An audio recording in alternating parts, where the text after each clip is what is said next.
My and Fabian's crush were both kidnapped at the same time. The kidnappers couldn't get through to his phone, so they told us to contact Fabian ourselves. Whoever reaches him first gets to live. I dialed his number 100 times, but Fabian didn't pick up a single call. Yet, when his crush made just one call, he answered immediately. He scolded me angrily. You couldn't even protect Sophia, and now you've dragged her into this mess with you?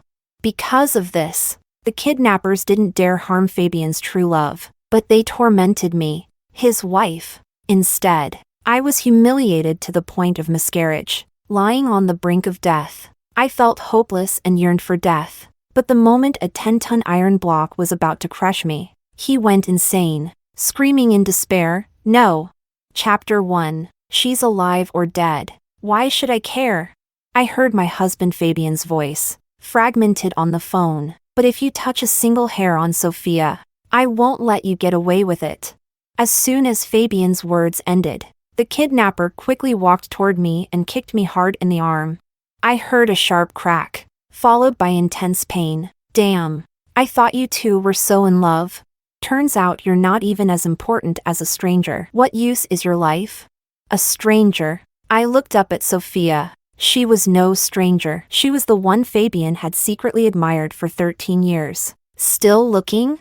Another kick. I couldn't hold back a groan, cold sweat instantly pouring down my face. I collapsed onto the ground in the abandoned factory, struggling to breathe through the pain. Because of Fabian's warning, the kidnappers couldn't hurt Sophia, so they vented all their anger on me. They seemed to wish they could kill me. It was clear Fabian heard what was happening. His voice paused. Then he said, "Think carefully, and consider if you have the guts to face me head-on."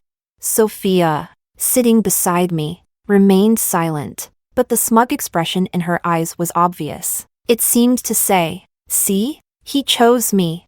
Today, I had planned to attend a party alone. Just as I stepped out, Sophia stopped me. She begged me to give Fabian back to her. And before I could react, I lost consciousness. When I woke up, I was bound and thrown into this old factory by the kidnappers. My hands trembled uncontrollably, and the pain in my abdomen reminded me to seek help. I had once suffered a miscarriage, which left me physically damaged and unable to conceive easily. Now, I was pregnant with a child less than 2 months along. This was the child I had longed for, the one I hadn't even had the chance to tell Fabian about. So when the kidnappers demanded I call Fabian, I did so immediately. They wanted me to beg him, and I begged. But what I didn't expect was that after dialing 100 times, Fabian didn't answer a single call.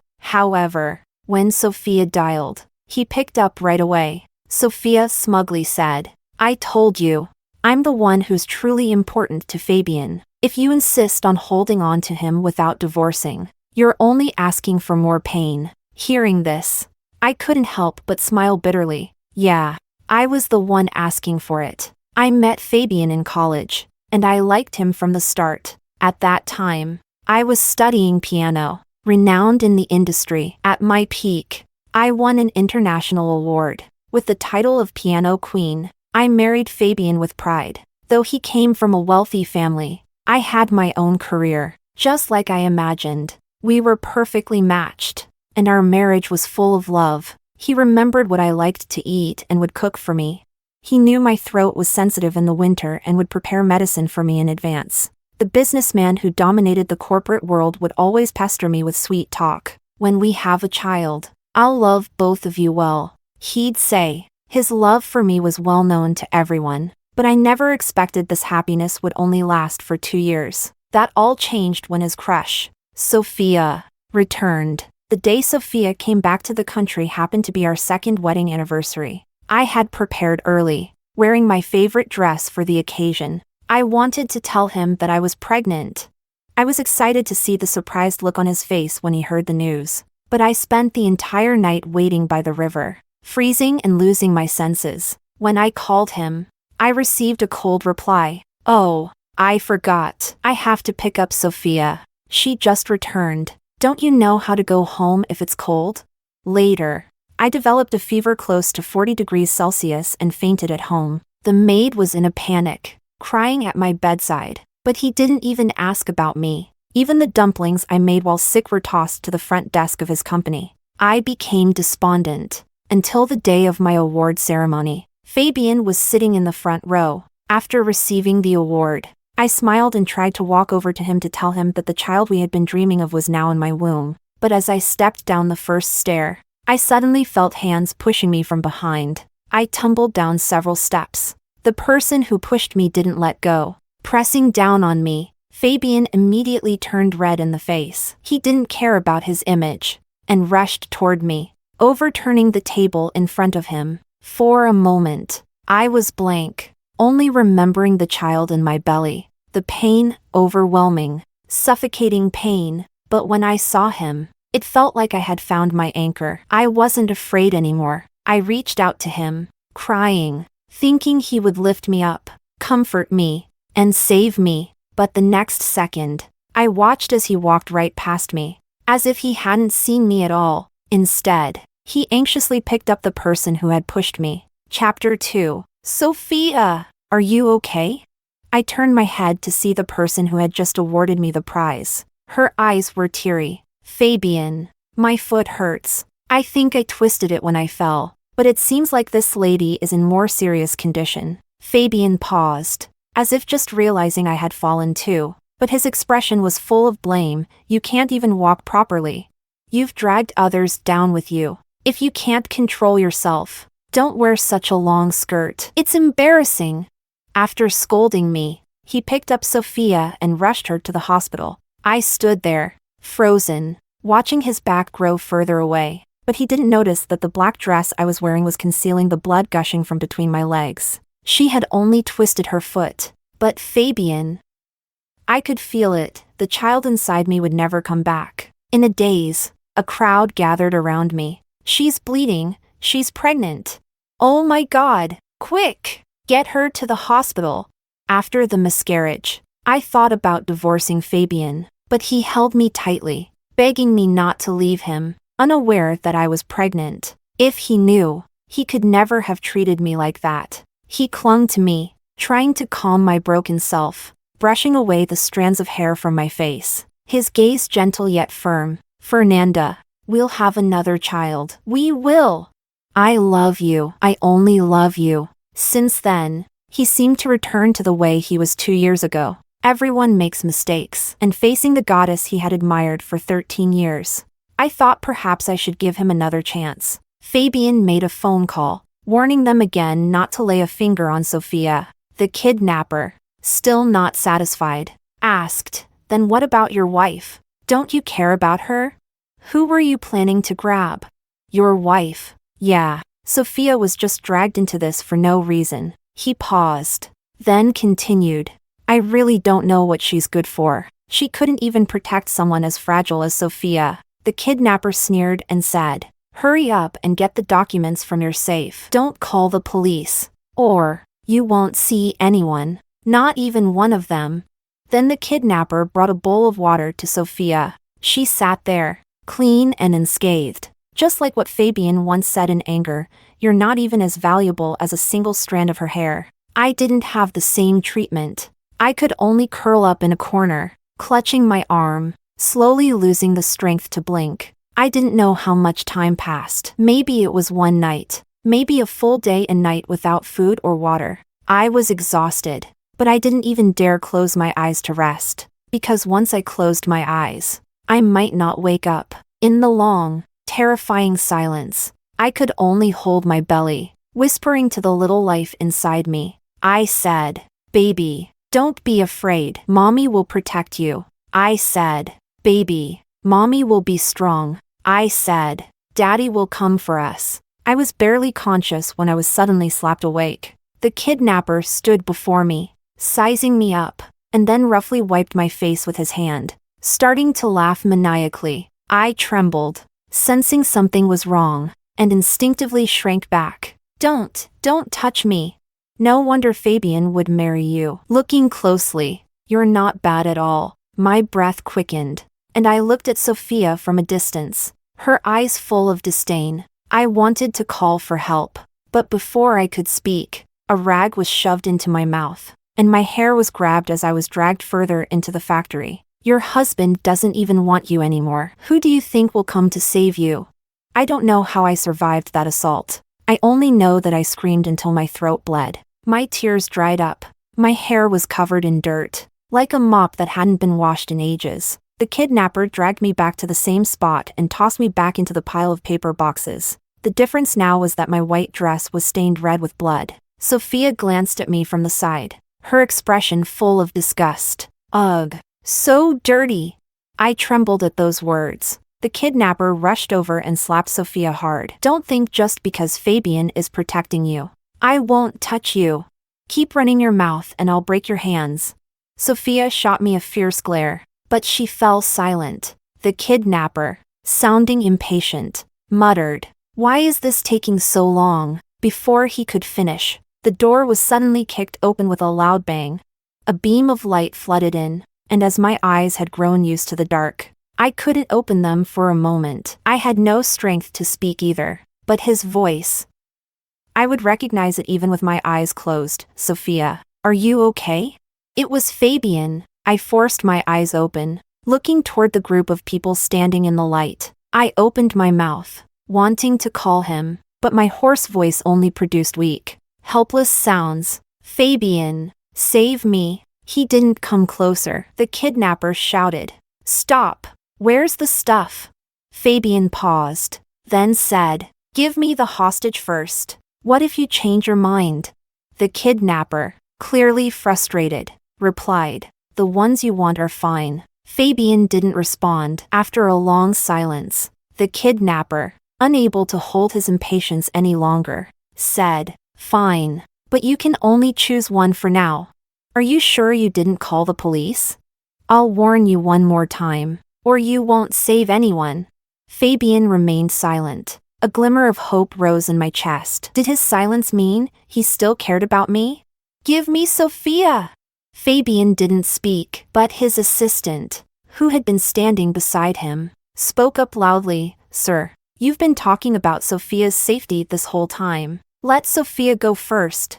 Fabian's assistant was his dog, which meant Fabian's words were his. I watched as the assistant rushed forward, disregarding me still being held by the kidnapper, ignoring my bloodied body and my desperate cries for help. As he grabbed Sophia from the kidnapper, Fabian stood there the whole time, just watching me without moving. Chapter 3. As soon as Sophia was back in Fabian's arms, she cried bitterly, constantly trying to squeeze closer to him, but Fabian pushed her away, the one he had just rescued with great difficulty. The kidnapper grabbed my hair and shouted, "She's back. Where's the stuff? Don't try any tricks."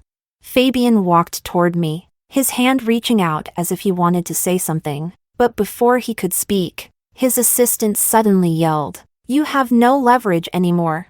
We've already called the police. You can wait for legal consequences."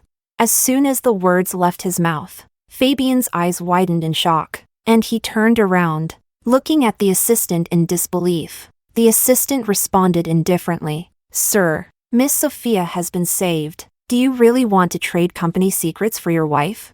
The kidnapper, furious, grabbed my hair and screamed, "You dared to call the police? You dare call the police? Fine. Since I can't escape, I'll die, but I'll make sure you lead the way first." The rope was cut, and the iron block above my head quickly descended. With the sharp scent of metal, it was about to crush me. Fabian watched helplessly as the iron block fell toward me, his hand reaching out to grab me but unable to stop it. His eyes were bloodshot, and he screamed in desperation, "No, no!"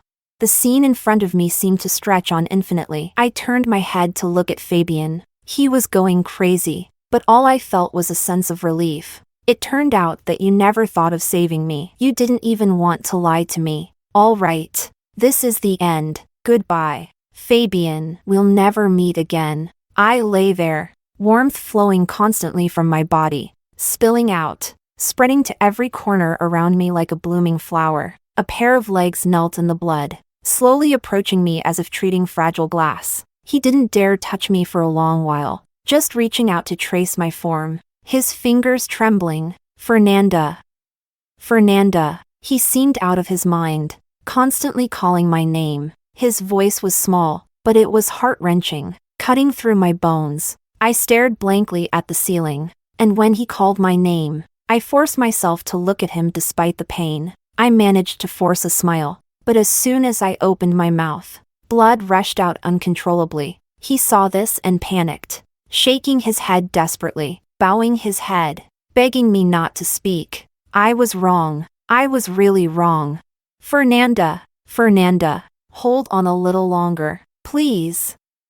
I can't live without you. He buried his face in my hands, and tears streamed out between my fingers. I blinked slowly, using my last bit of strength, and with a deliberate, decisive tone, I said, Fabian, I will never love you again. In that instant, he collapsed, and the look in his eyes was filled with despair I had never seen before. He wanted to say something, but at that moment, the sound of an ambulance arrived, surrounded by everyone. Fabian was left on the outside, while I gently closed my eyes. The noise around me was deafening. We can't move the iron block. Where's the saline?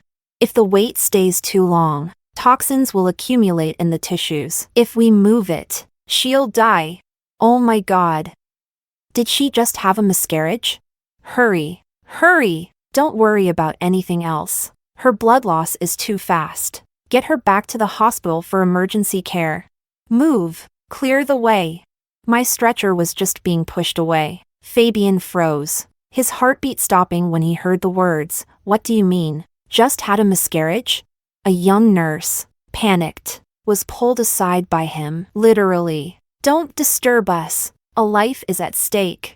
The ambulance door slammed shut and sped off. Fabian, as if drained of strength, collapsed to his knees, staring blankly, but quickly came to his senses and rushed to follow. But the next second, his assistant urgently stopped him. Sir, since the wife has been sent to the hospital and is safe, we should comfort Miss Sophia, and there's also a meeting to attend.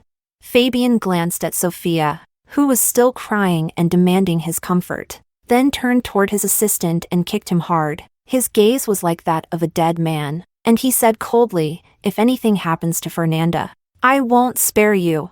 With those words, he left Sophia behind, still crying, and without mercy, turned to chase after the ambulance. Every inch of my body hurt, and it was this pain that somehow kept me conscious. But I couldn't open my eyes. I could only hear the sounds around me. Nurses hurried past me, and one of them sounded startled. How could she lose so much blood? A younger nurse replied, The heavy object crushed her, and she just had a severe miscarriage.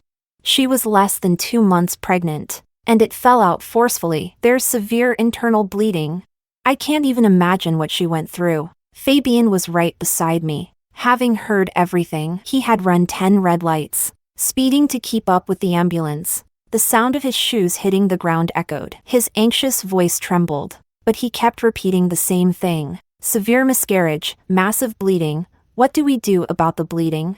A nurse pulled his hand away. Don't hold on to the stretcher. Don't delay our work. We'll do our best to save her. What blood type is she? A. She's type A. Fabian's voice was frantic as he immediately answered, spitting out my blood type. That was something the doctor had told him when I miscarried before. Damn it. There was a patient earlier who needed a blood transfusion. The hospital doesn't have enough A-type blood. Quick, contact the blood bank. See if they can get more blood bags quickly, or it'll be too late. What do you mean too late? Fabian suddenly shouted in panic. The nurse, annoyed, replied, It means she'll die. Can you please stop getting in the way? Who are you? His voice trembled, but was firm. I'm her husband, her only family. There was a pause, and then the doctor said, Understood. The family should wait outside. As the electronic door closed, I heard Fabian's broken scream. In truth, dying might not be so bad. Chapter 4. My life has been so exhausting. I wish I could be reborn into my mother's arms to finally find happiness. But instead, I survived. After a long period of effort from the doctors and nurses, I somehow managed to hang on to life. But life ahead will be even harder. During my days in the ICU, I was unconscious, only truly waking up the day I was transferred to a regular ward. My body was covered in wires and treatment tubes. I slowly opened my eyes and shifted slightly. Out of the corner of my eye, I noticed someone sleeping beside me. It was Fabian, his face pale, looking terribly exhausted and frail. I suddenly remembered the sounds I had heard while unconscious. The blood bags from the blood bank hadn't arrived on time. Fabian and I had the same blood type, and he nearly drained his own blood to give to me. I lifted my gaze coldly and looked at him, sneering. "Didn't you give up on me? Isn't it better if I just die?" His lips were cracked and pale, his eyes full of regret. "Don't say that. Don't be like this." He covered his face, sobbing in pain. "I'll make it up to you, trust me." As he said, he came to see me day after day, even when he was in a wheelchair. He never missed a single day. Unfortunately, this affection came too late. When I had my miscarriage, when I was kidnapped, when I was humiliated, he didn't care. A single phone call, and 100 more, countless times reminding me of how laughable the love I once believed in really was. His eagerness arrived too late and only burned my heart. I treated him like he didn't exist, but he seemed unaware, still coming to see me every day. Sometimes he brought beautiful jewelry, sometimes the love letters he had written for me. What was laughable was that it was him who confessed to me and asked for my hand in marriage. He had promised to love me forever. But sadly, a man's initiative doesn't guarantee eternity. Yet, heaven gave me the chance to survive, and I was unwilling to endure any longer, unwilling to keep giving without anything in return. I needed to make things clear with him. That day, he came as usual, but this time, he brought a bowl of pumpkin and millet porridge. Back in the orphanage, what I looked forward to most was a bowl of pumpkin millet porridge with sugar. His eyes sparkled as he looked at me. "Fernanda, this is your favorite porridge. Please, try it." For a moment, I seemed to see the bowl of dumplings he had once given to someone else. I had mentioned that porridge, but then I turned and threw it straight into the trash can. Fabian looked shocked. "What are you doing?" I coldly stared at him, sneering. Was he trying to move me? Unfortunately, I wasn't falling for it. He forced a smile. "Don't like it? It's okay. I'll make something else for you." But just then, the doctor came in to check on me. Fabian closed his eyes, wiped his tears, and stepped aside. The doctor's tone was light, comforting. "Your husband's a good guy. He's been with you all this time. Actually, it's not the end of the world if you can't have children. Enjoy your time as a couple. It'll be less troublesome." Fabian seemed startled, and immediately interrupted. "Doctor." The doctor paused, then quickly realized. "Sorry, I didn't know your husband hadn't told you." I lowered my eyelashes. "I already know." After the doctor left, Fabian stood beside me. I looked into his eyes, but there was no emotion in mine. He gently covered my eyes, speaking in pain. "Please, I'd rather you hit me, scold me. Don't look at me like that. Please, you'll have more children. I'll find the best doctor to treat you." I scoffed. I had heard these words too many times to feel anything anymore. I didn't want to keep hoping. I blinked, my eyelashes brushing against his palm, and said firmly, "Fabian, I don't want you anymore." His hand trembling as it covered my eyes. He froze, then, in disbelief, asked, "What did you say?" I said, "I don't want you anymore." I slowly moved my eyes away and looked at him blankly. "You don't deserve my love." He gasped for air, unable to accept it, his voice growing angry. "Are you really going to leave me for this? We can have more children. I'll take care of your health. If you don't like Sophia, I'll never see her again. I'll do whatever you want. What else do you want?" I frowned and looked at him, my gaze unwavering as I stared into his eyes. "What about the pain I've endured? When you had to choose, how could you choose that? When I called you, why didn't you answer? I am your wife. You kept checking on Sophia's safety, but never gave me a single word of concern. When I was humiliated to the point of miscarriage, where were you? When I was being killed, where were you? You never truly loved me. Fabian, touch your heart. It was you who gave up on me first." He stumbled backward, shaking his head repeatedly, unable to accept what I said. Chapter 5. I didn't. I didn't give up on you. I did think of you at the time. It's just. I stared at him. Just what? Just that your assistant spoke before you did? But what's the difference between what your assistant said and what you said? He suddenly raised his head, hysterically refuting. No, that's not it. At that time, I truly wanted to save you too. I wanted to save Sophia first because she grew up with me, but I didn't want to give up on you. Not choosing you was because I didn't want the kidnappers to think you were important, to make them guard you too closely. I wanted to lower his guard to save you. Fernanda, believe me. By the end of his speech, he was rambling, walking towards me as if he was about to hug me. I smiled bitterly. Fabian, I'm your wife, and yet you chose her time and time again, never once making an exception. I took a deep breath and pushed him away fiercely. I can't endure this anymore. Fabian, we're done. He froze, but then he suddenly grabbed my hand. Fernanda, forgive me. Didn't you say you wanted to see the northern lights? Let's go. Once you're discharged, we'll go. I laughed coldly. It's too late for all of this. Fabian, things have come to this point. No matter how you feel, it doesn't matter anymore. After that, Fabian didn't come to see me for many days. Perhaps it was because of this that Sophia found her chance to meet me. That day, I sat in a wheelchair, gazing out at the lawn. Since the incident, my body had become far weaker.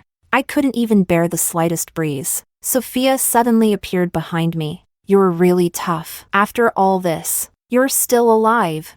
You're still clinging to Fabian, aren't you?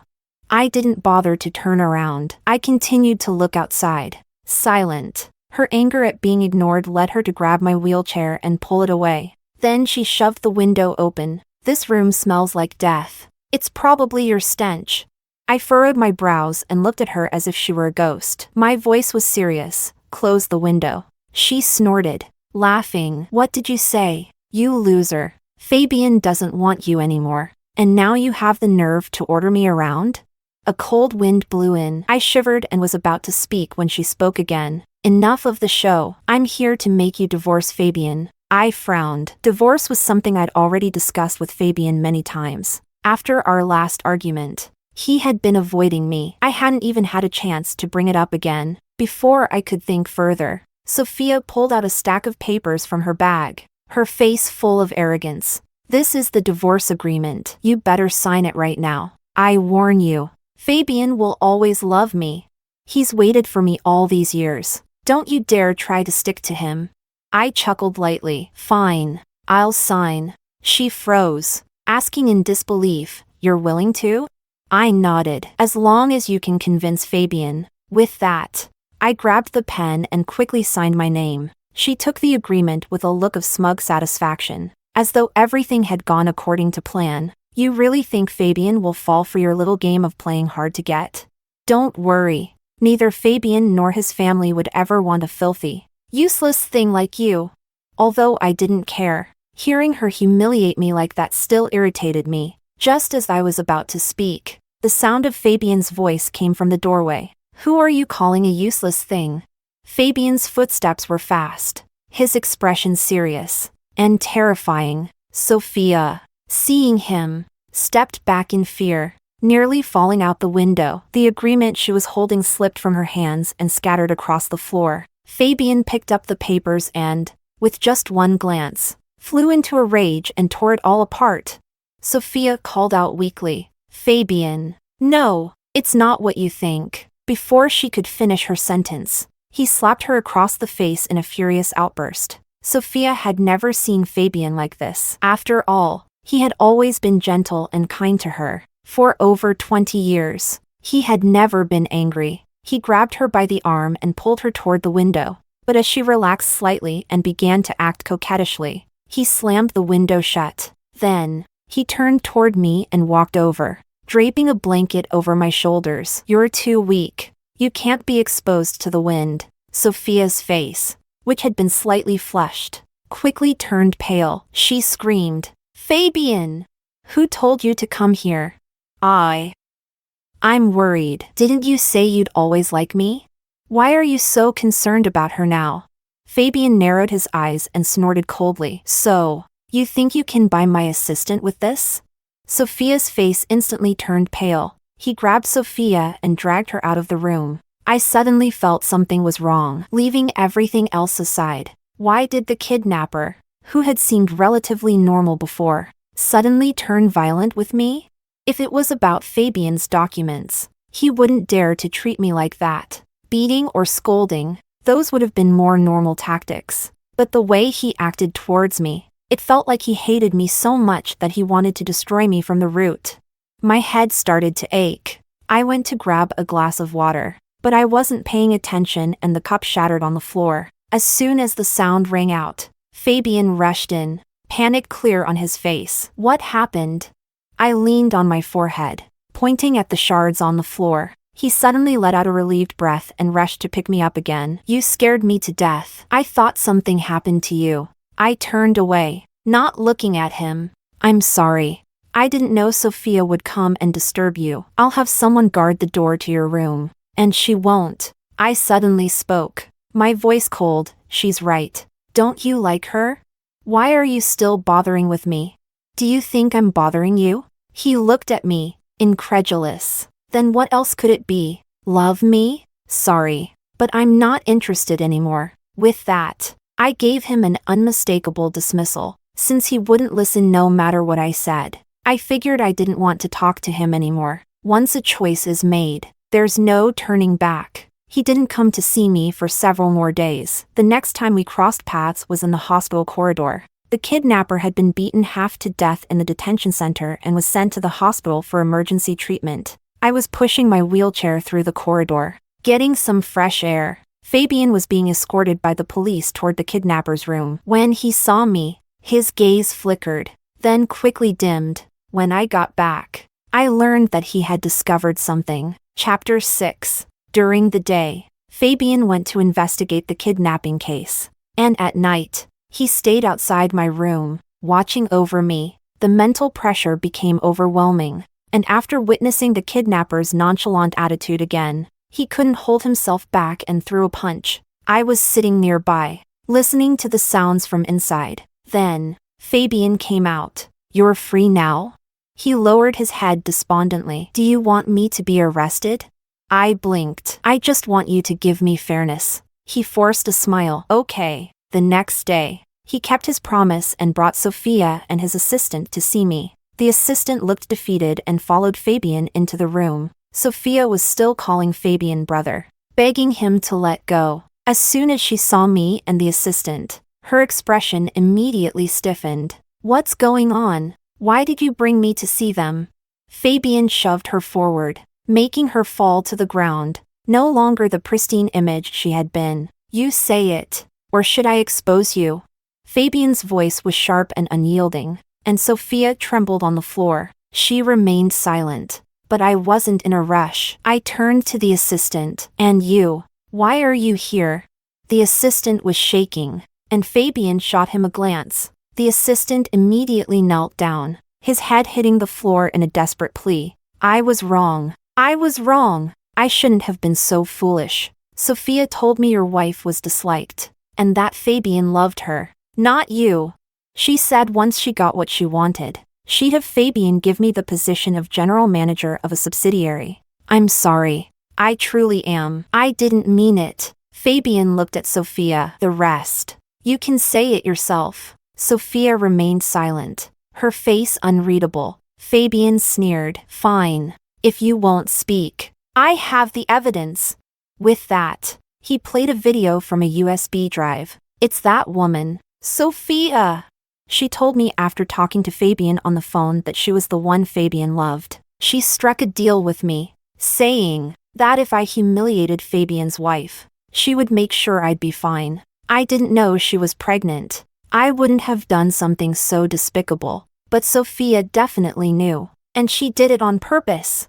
After the video, Fabian threw the USB drive next to Sophia. Sophia still refused to back down. With a sudden fierce gesture, she pointed at him. I didn't do anything, brother. You've been bewitched by her. I'm the one you like.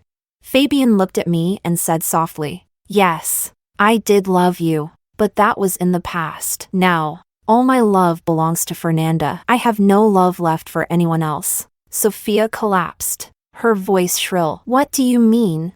When my family had money, you loved me, but now that we have nothing, you don't love me anymore?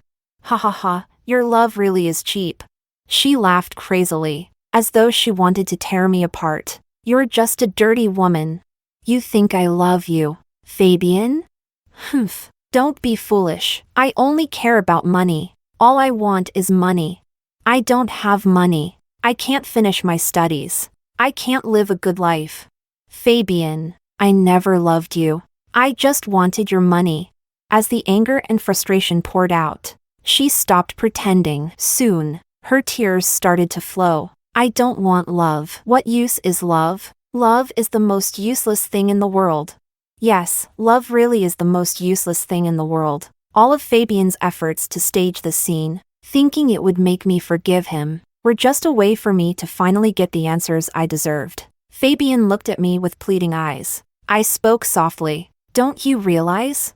I looked up at Fabian, but the harm done to me, it all comes from the way you treated me. Fabian's eyes flickered, and in the end, he lowered his gaze. Chapter 7. I ran away. On a day when Fabian didn't come to the hospital, I handled my discharge procedures on my own and escaped to a place he would never expect. Fabian panicked. The news outlets were all searching for me. The normally reclusive Fabian even appeared on my favorite show, pleading for me to return. His social media, usually silent, was suddenly updated with a single photo, empty wine bottles scattered across the floor. It was a trick he'd used before, hurting himself to make me feel sorry for him. In the past, I had a soft heart, and I loved him, but now, after having died once, I had let go of all that. I only found his little tricks laughable. I turned off the TV and pulled the blanket around me. A nurse from the clinic came in with water. She hesitated for a moment before speaking.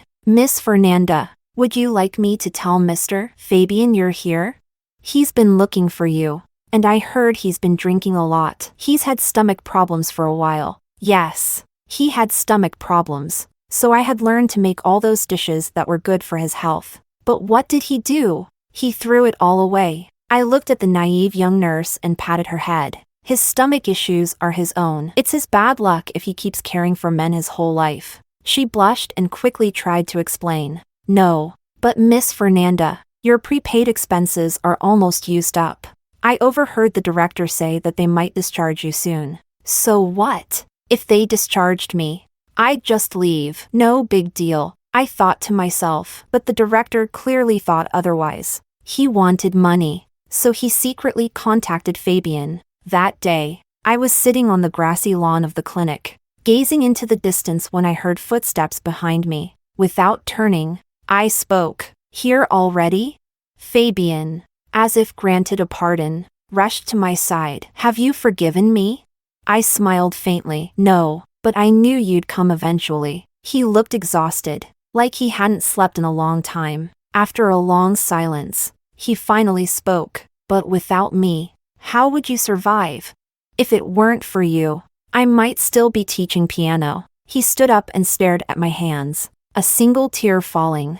I'm sorry. When the rock fell, I instinctively raised my hands to shield myself. My hands were already ruined by then. The once renowned piano queen had lost her hands, and was no different than a useless person. He asked me, "You really can't forgive me?"